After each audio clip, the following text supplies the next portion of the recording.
Bhagwan Krishna has talked about mind, in chapter 6 of Bhagwad Gita. Bhagwan says that to control mind is extremely difficult.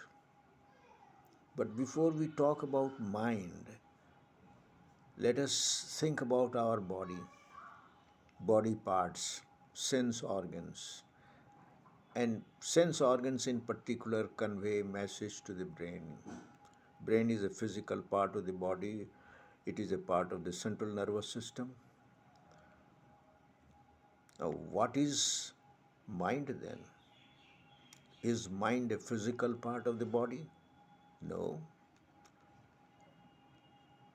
Mind is the potential power of the brain, thinking part of the brain. Is mind a solid stuff, liquid stuff, or a vapor stuff? Or it is composed of wavelengths? We don't yet know about it. But we perceive that mind is there, and God says that just above the mind is soul.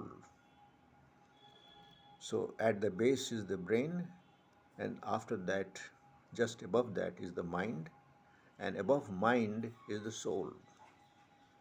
God has said that if you control the mind and connect it with the soul, that then in that case you are in a state of samadhi. But controlling mind is extremely difficult. It is like controlling the wind. Mind blows you away into different directions. You are carried out to all the different directions.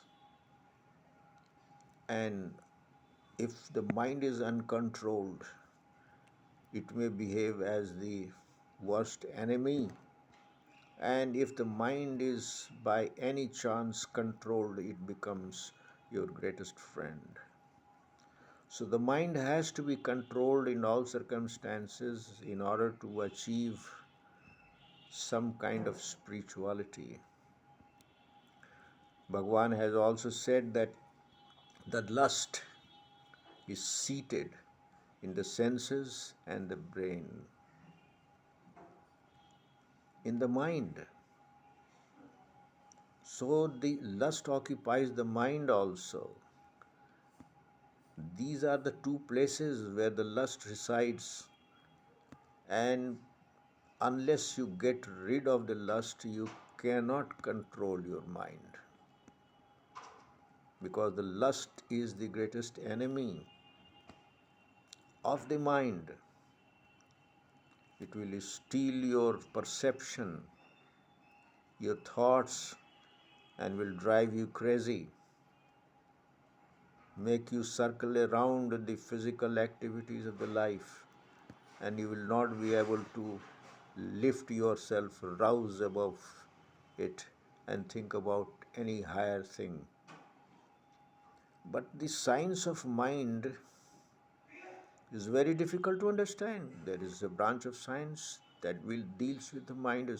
This is called psychology. How can you control it? In order to control the mind, first of all, you have to control your breathing, inhalation and exhalation. Regulate it. Make it extremely rhythmic. Only then you can think of controlling your mind.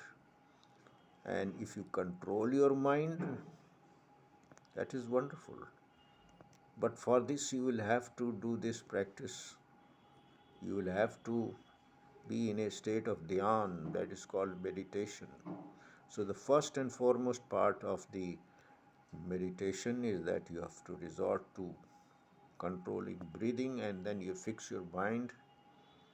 For fixing the mind, you have to concentrate your attention between the eyebrows and remain in that state.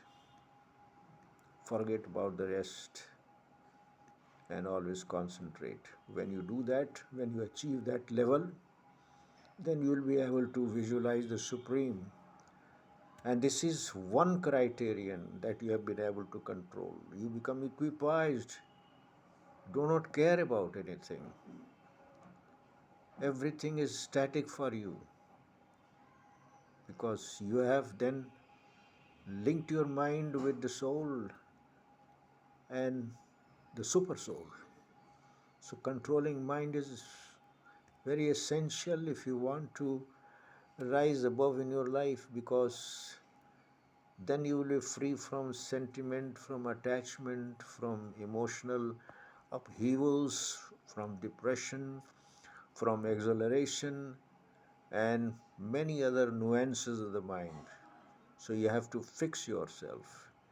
And this is, I think, the most difficult part of a man, of a being.